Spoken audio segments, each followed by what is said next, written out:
Hi everyone, welcome back to Admix for another episode of Giving the Game Away. Today we're going to discuss a very controversial topic, Apple versus Epic. And joining me as always, Ian. How are you? Hello, I'm good. How are you, Sam? I'm good. I'm excited about this episode actually. Looking forward to debate and discuss. Although there's probably less to debate than people think, but without giving away too much. Okay. The office has been speaking about it a lot. I'll give you a brief recap and then we can get into the complexities of it. So Fortnite creator Epic Games tried to put their own store inside of the Fortnite app, which goes against Apple's policies. Apple usually takes a 30% cut of all transactions. Fortnite had this in-game store which circumvented that completely, and it was 30% cheaper than it was before. So it made it seem like Apple was really money hungry. Apple very swiftly banned that. They got on top of it straight away. They removed Fortnite from the App Store. Google did the exact same thing not long after, but a lot of people are focusing on Apple, and we'll talk about that. We'll talk about the reasons why soon. Epic then made a parody of Apple's 1984 very famous video directed by Ridley Scott about the idea of big companies and how they shouldn't be controlling the masses. And at the time, it's thought that Apple was talking about IBM, and Epic clearly sees some irony in the whole thing. Apple said that they would welcome Fortnite back if the direct store was removed. Then a bunch of other apps like Spotify and Mac showed support for Epic. Then Epic decided to sue Apple on antitrust grounds for giving unfair treatment to developers. And then Apple just straight up banned Epic's accounts. And that's where we are today. Apple is just... Which means that a lot of games created with Unreal are banned too. It's not just Fortnite anymore. It became a bit of a snake biting them in the ass, right? Because they were doing that to kind of evangelize and take the side of the small developer, and they end up hurting the developers probably more than they expected. So interesting. It's really interesting. Apple has always been contentious in this space. Like, everyone has had beef with Apple in some form or another. Microsoft completely avoided the App Store with xCloud because of Apple's policies. Google Stadia completely avoided Apple because of their policies. And then you've got companies like Spotify and Amazon who came to special deals with Apple, which is something that Epic's annoyed about. But those special deals still benefited Apple more than anything else. It's a crazy situation. And Epic have basically said that they don't want money out of this entire legal battle. They really do believe that Apple's policies and their anti-competitive attitudes towards power just genuinely harm developers. And that's interesting. Tim Sweeney seems to be, fighting for the little man. He did call Apple greedy earlier this year. A couple months ago, yeah. Not long ago at all. Obviously, the whole situation is a bit cloudy because as time has gone on, Apple have been revealing various emails from Epic prior to this whole kerfuffle. For example, Epic tried to get a special deal from Apple earlier this year, and Apple basically said no. So it could be a case that this is Tim Sweeney being a bit frustrated and feeling a little bit jealous, and he's sort of kicking back. No, I think his decision is, I think he genuinely cares about developers as a developer himself, and he is very genuine in that regard. But when you're running a $17 billion company, at the end of the day, only one thing matters, right? And it's money, it's the profits. So although he is definitely fighting the good fight and definitely has this idea of still being a small developers and fighting for the developers, I think there's multiple motives, and definitely his execs have been trying to negotiate a deal with Apple. And that's also another part that really shows you the scale.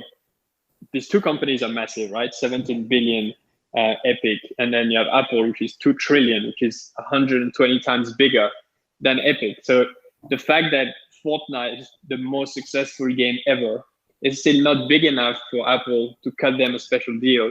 It's just mind-blowing when you think about it, and really shows the scale and the power imbalance between these two giants. But it's just a giant that is a lot more giant than the other.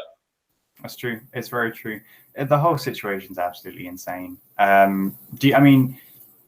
Epic is a strange one. Epic actually has a surprisingly negative following in certain parts of the internet. I've recently discovered that I can swear on this podcast. So there's a subreddit called Fuck Epic Games. I know, right? You know, you made it when you get that kind of following. It's good. Exactly. Like that.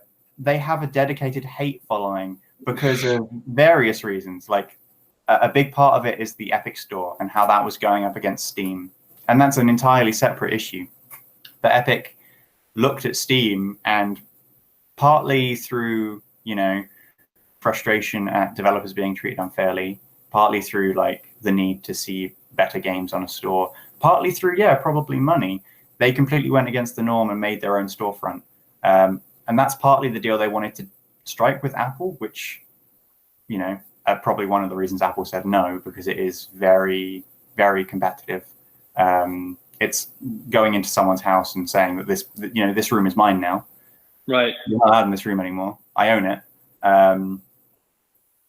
Setting up shop go to Tesco or Walmart and just put a lemonade stand and try to sell it there, right? Exactly. It's a dodgy thing.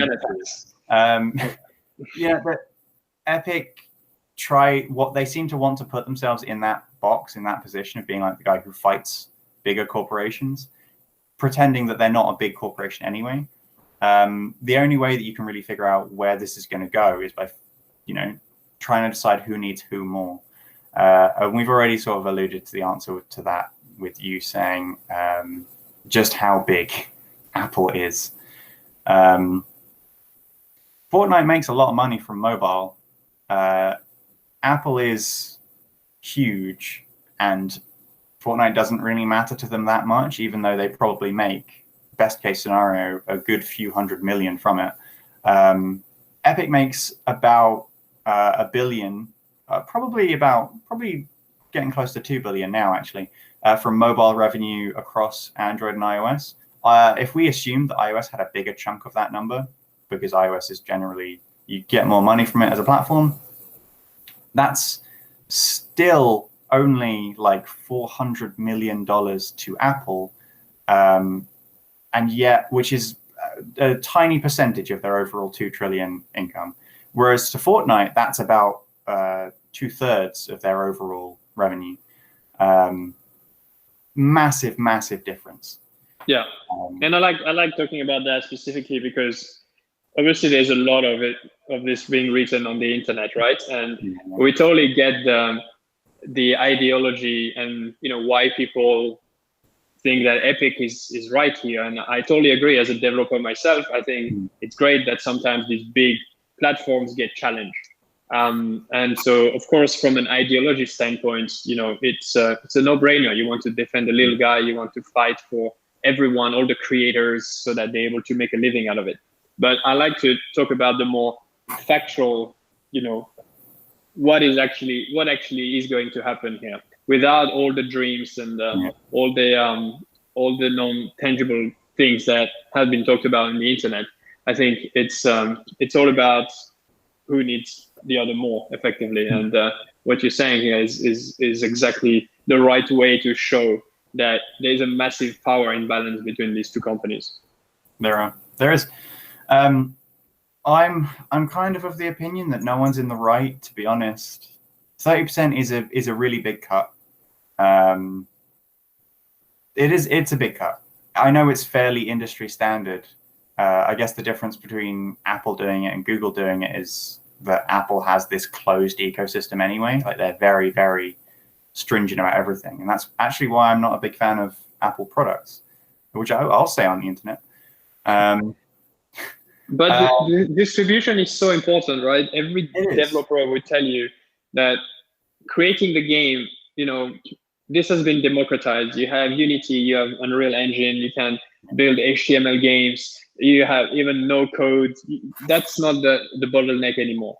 This is why publishers are becoming so important, especially on the mobile space, because it's such a crowded space. You have 3 million apps on the store, and the average user maybe has 10 apps that they actually use on their phone. So to cut through the noise and to really get to the top of the store, whether it can be done organically or not, that's another debate. Tim Sweeney argues that it's not, and that you need to pay to be able to be featured and to be able to be discovered. But regardless of that, it requires an enormous investment and marketing knowledge to be able to get in front of the consumer and attract and engage those consumers. So that's what the App Store is doing. They've created this amazing marketplace that is now worth $100 billion a year, that didn't exist even 10, 12 years ago. There was no such thing as a store on your phone. And that enabled literally hundreds of thousands of small businesses to make a living. And, Admix too. And the way I was building games before for a living was that we could publish it on the iOS store. We could publish it on Android as well. And they would take care of that for us. You put a bit of marketing behind it and you can reach users. So yes, it's expensive, but at the same time, they created a huge economy that didn't exist before. And,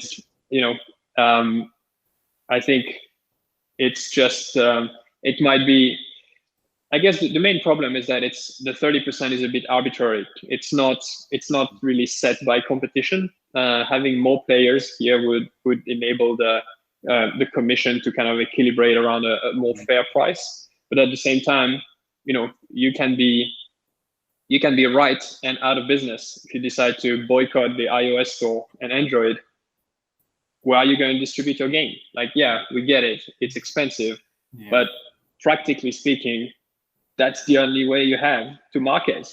And so I'm afraid that Epic is going to be right, because we all want to support them and we agree.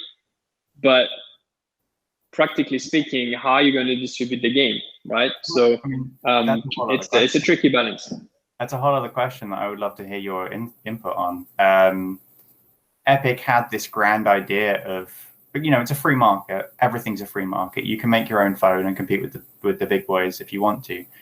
They had this dream of opening their own app store within an app store, which was a bit of a dick move, admittedly, to try and make the most of that free market, exactly like they did on PC.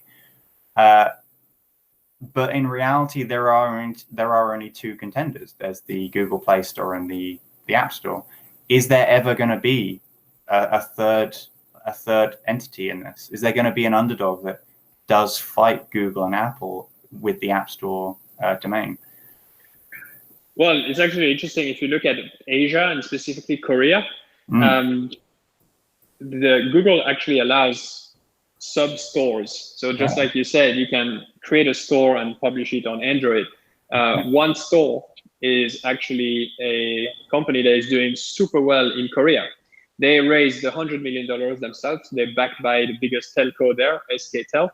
And last year, they generated more downloads, more revenue than the Apple App Store. So they are only second to Google in terms of money generated on that store in Korea, which is massive, right? The way that they differentiate themselves is that they only take 5% commission, I think, between 5 and 10, instead of the 30%. So of course, developers are incentivized to work through one store instead. And they're doing a lot of other things that this big store are not doing. But they're still distributed on Android, and they're doing deals with the phone manufacturers to try to be the default store.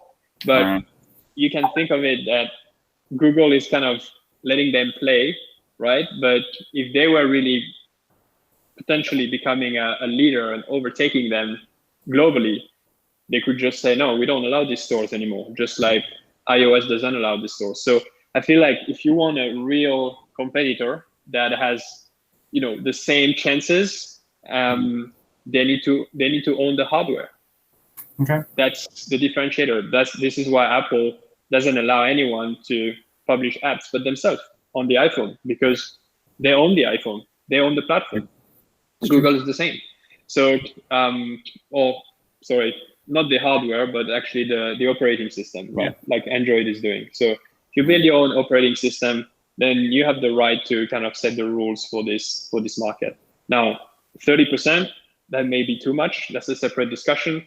Or competition in the marketplace is always good, is always working in favor of the consumer. But at the same time, again, you kind of look back and this is an amazing platform that has been built here. And so I think that as long as these stores just tag along an existing platform and try to drive business away from that, I just don't think it's too risky for them. Just literally one button and Google can kick them out. It's true. I mean, Microsoft did try doing that now that I think about it with the Windows Phone. They had their own app store, they had their own operating system, they had their own proprietary hardware. The biggest issue, I had a Windows Phone and it was passable. It was okay. The biggest issue was that it had no apps. There wasn't anything on there.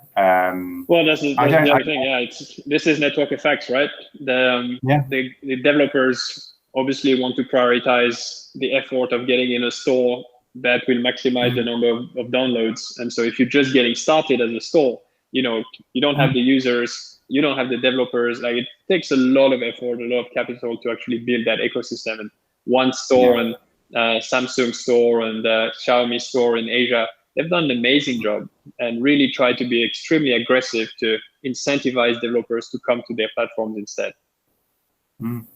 That's impressive stuff. Okay, so the impression that I'm getting from you, and the one that I've gotten the past few days anyway, is that you do think that Epic are, they're going against the terms and conditions, and they are in the wrong for how they're approaching this.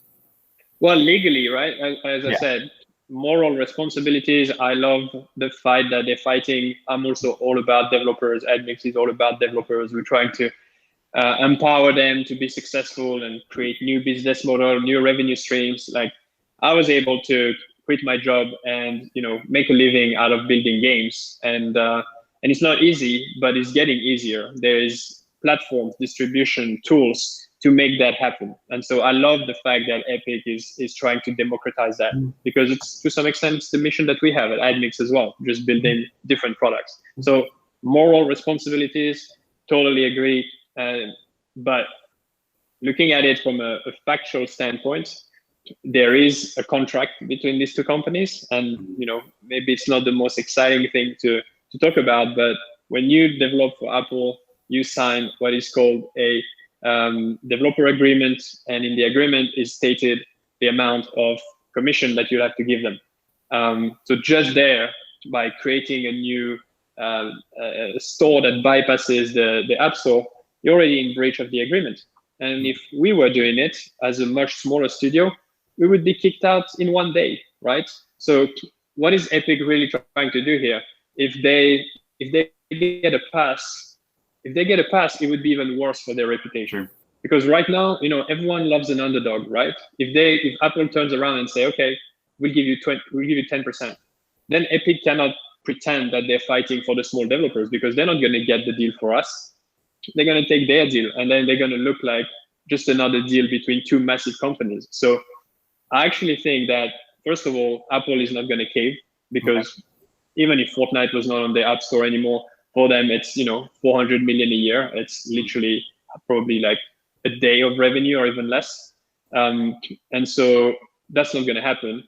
But even if it did, I think it would be bad for Epic, because if they start to get preferential treatment, then all the spiel around, oh, we don't do this for the money, we do this for the developers and for the community, then all of that all of a sudden doesn't really have much ground, right?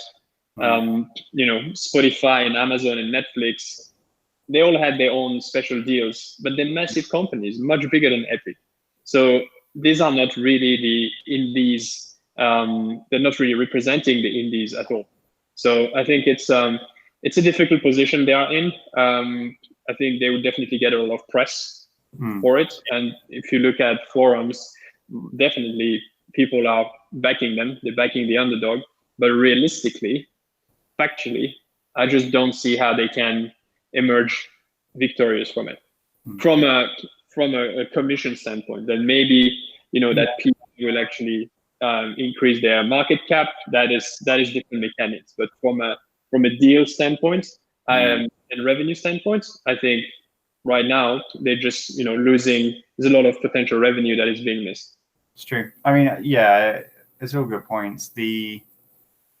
It's tricky for me. I guess the bigger question, the final real question for me about the future of this case is, will Epic do whatever they can to actually get back on iOS to make up some of that revenue again? And if they do that, will Apple even let them on? Just literally being on the App Store, ignoring commission, everything. I think they will. I think an interesting thing to note is most of the revenue is actually coming from console and PC more than mobile, right? So people just play in a different way on the different channels. But still, it's a lot of revenue for Epic. I think they will probably make another type of video. Or they might, want to get back without really talking about it. Like, okay, we lost type thing. We have to go on iOS. What kind of message would that send for the millions of users who are on iPhone and are desperate to play, right? At some point, again, you don't want to be right from an ideological standpoint and piss off millions of your users just because you refuse to give money away to Apple. So I think it's a no-brainer that they will eventually want to go back. And if they satisfy all the restriction, I think that Apple will let them in. It's probably a graduate or an intern at Apple that is reviewing Fortnite's application, just like they're reviewing the thousands of other applications, right? That's really the feeling that I'm having from this is like, whether you're Epic or you're a two-person studio, you will be treated the same. So I think if they start satisfying all the conditions, they will get back on. It was interesting to see that in the UK, the day where Fortnite was banned, the Apple editorial team on the store started to feature PUBG, which is obviously a big competitor, which was probably just a bit of poking the bear a little bit more. So I don't think there is necessarily bad beef between these two companies. I think Apple just wants the 30% per contract. We're not going to negotiate, and that's that.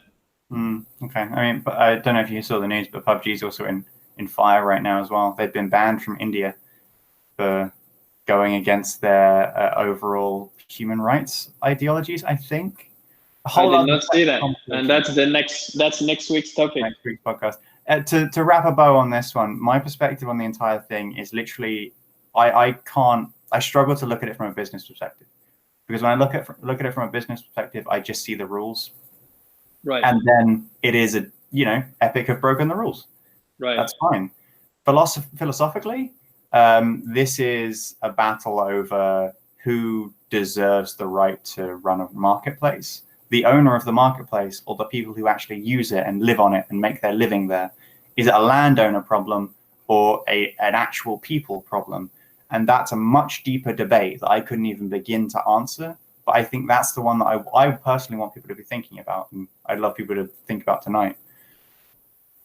Yeah, no, for sure. We've said, just to be clear, there is the two sides of things. And the moral side has been debated quite a lot. And to be honest, yeah, of course we want to incentivize the creators, right? Without the creators, there's nothing. And if we had competition, the marketplace, that cut would probably be lower. It would change over time, and it would always favor the customers because they would be able to decide which store they want to publish their application or which tools they want to use.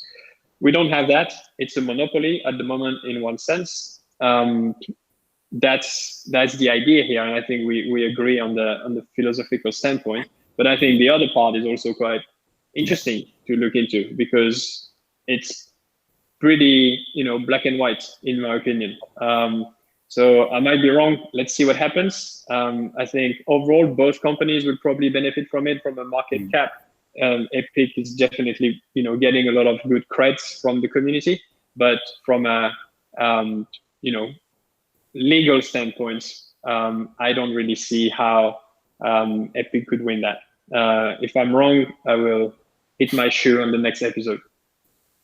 That'll be a good episode. That's very clickable. Yeah, let's see what happens. Let's see what happens. Great. Well, thanks everyone. Please follow us Admix Play on all the channels if you want to keep hearing about the ins and outs of the gaming industry. And I'll see you next week for another episode.